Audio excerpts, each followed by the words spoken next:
네. 안녕하세요. 날씨가 좀 선선하죠 오늘은? 더워요. 더워요. 선선하지 않습니까? 더워요. 행복해요.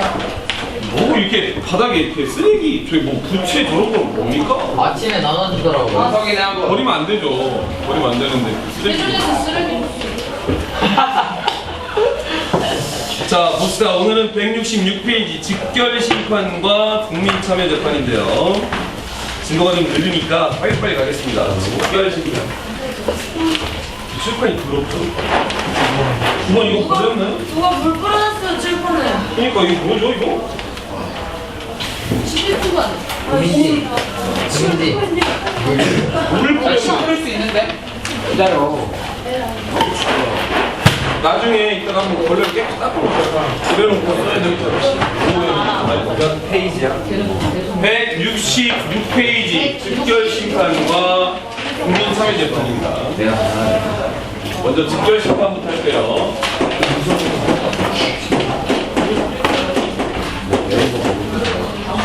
자, 교과서를 봅시다. 자, 형사사건은 수사와 공소제기를 거쳐서 형사재판을 하고 형을 선고하는 게 보통인데 가벼운 범죄까지 이런 정식 절차를 거치면 사건 처리하는데 법원과 검찰의 부담이다. 당사자에게도 불편이다. 따라서 이런 취지에서 도입한 제도가 바로 직결심판제도입니다. 이 직결심판제도는 경미한 범죄, 가벼운 범죄예요.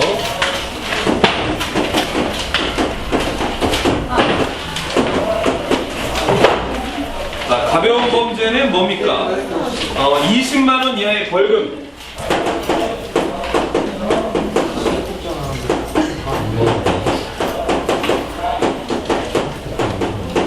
(20만 원) 이하의 벌금이나 구류나 과료의 형벌.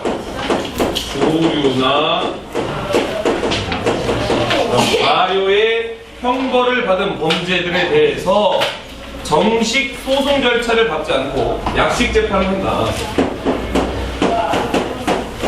정식 재판, 소송을 하지 않고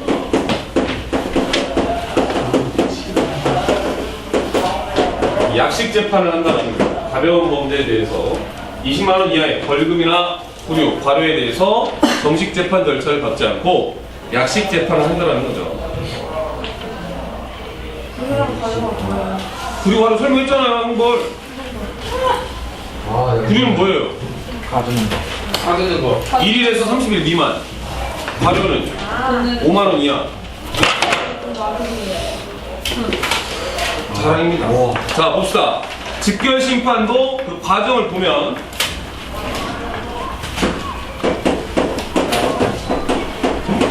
판사의 주재로 열려요. 판사가 있습니다. 직결 심판. 판사가 주재하고 이제 공개된 법정에서 열리는 거죠. 공개 법정에서.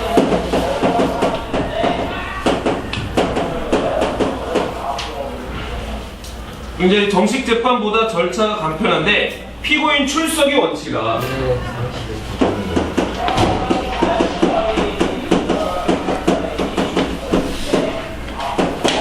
피고인이 출석해서 재판하는 게 원칙인데 벌금이나 과료를 선고할 때는 벌금이나 과료를 선고할 때는 피고가 불출석 심판을 선고한다. 피고인이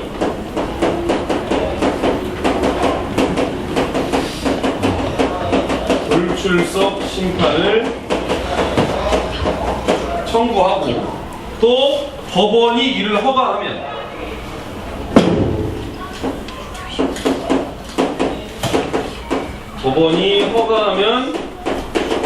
불출석 심판도 가능하다.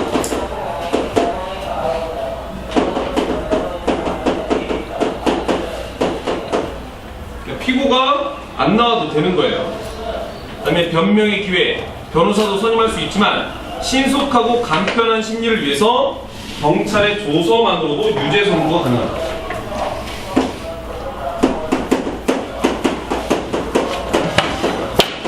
과금? 과료.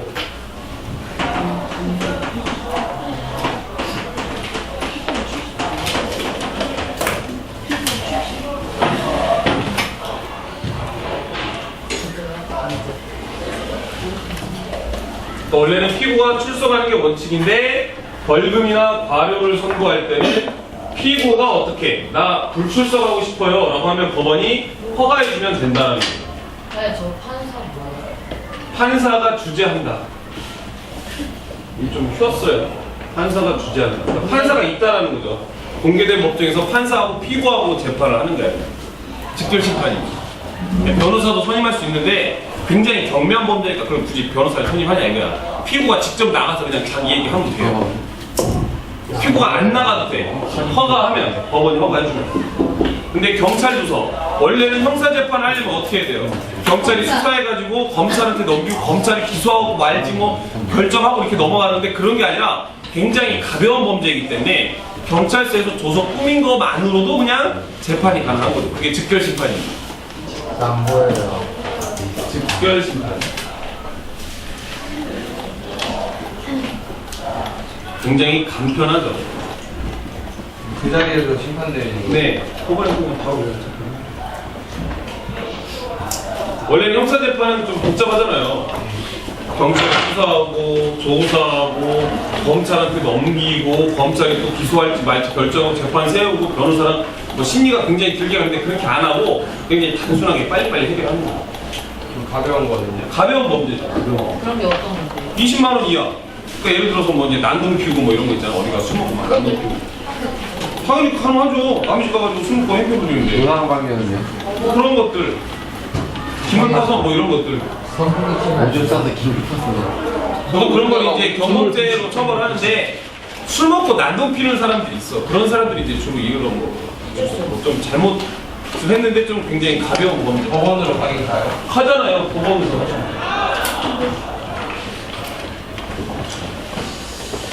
네, 경찰의 조서만으로 유죄를 선고할 수 있다.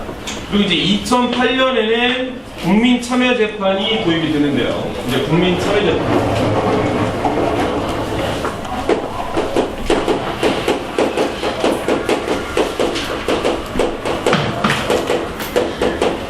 이건 2008년에 도입된 건데 일반 시민이 배심원 그리고 예비 배심원으로 참여해서 피고인의 유무죄에 대한 판결을 내리는 건데 이거는 형사 사건에서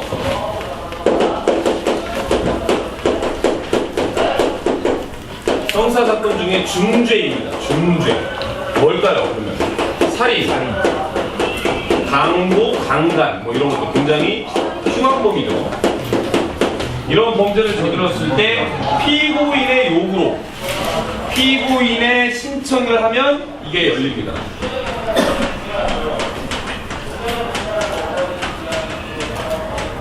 피고인의 신청으로 열립니다.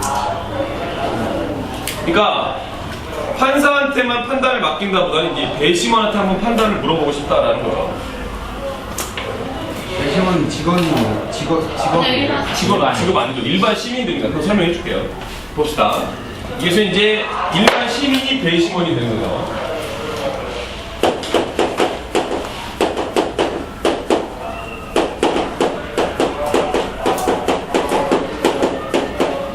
일반 시민이 배심원이 돼서 피고인의 유무죄에 대한 판결을 냅니다.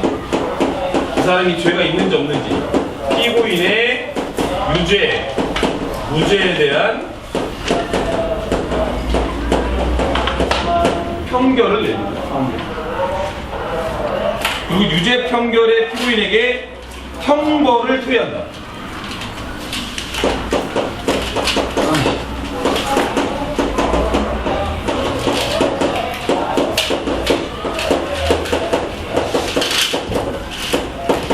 누구랑 토의하느냐, 형벌을 누구랑 토의하느냐, 담당 재판관과 형벌을 어떻게 줄까요? 이런 것들을 토의를 한다는 거예요.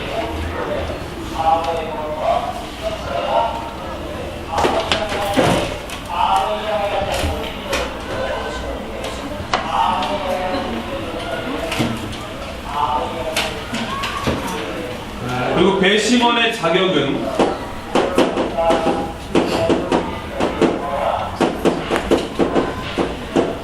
거기 나와 있죠? 만 20세 국민 모두입니다.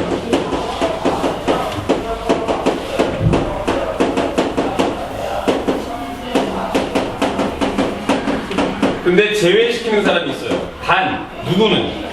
전과 기록이 있는 사람. 범죄자는 좀 배심원이 되면 안 된다. 범죄력이 유리한 판단을 낼 수 있다. 또는 경찰이나 변호사. 전과 기록. 전과자라고 합시다. 전과자나 또는 경찰이나 변호사. 이런 사람들은 왜 안 되겠어요?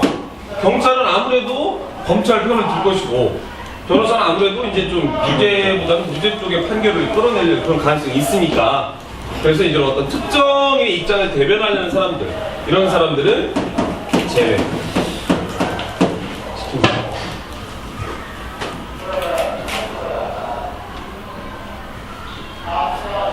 그 왼쪽에 나와 있죠?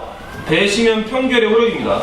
배심원 편결은 재판부의 권고의 효력만 있습니다. 거기다 밀어주세요. 무슨 효력? 권고의 효력만 있다. 권고. 그러니까 권고라는 거는 강제력이 있는 거예요? 없는 거예요? 강제력이 없죠. 이렇게 해주시면 안 돼요? 라고 물어보는 건데 싫어 하면 안 해. 근데 다만 재판부는 배심원의 의견을 최대한 존중합니다. 그리고 배심원의 의견과 다른 판결을 하면 그 판결문의 이유, 너희들 배심원은 이렇게 얘기했는데 나는 이런저런 이유로 너희와 다른 판결을 내린다. 이런 얘기를 하는 거죠. 그 밑에 이제 그림이 나와 있어요. 엄마야, 이거 누구 겁니까? 핸드폰? 여기다 놓지 마세요.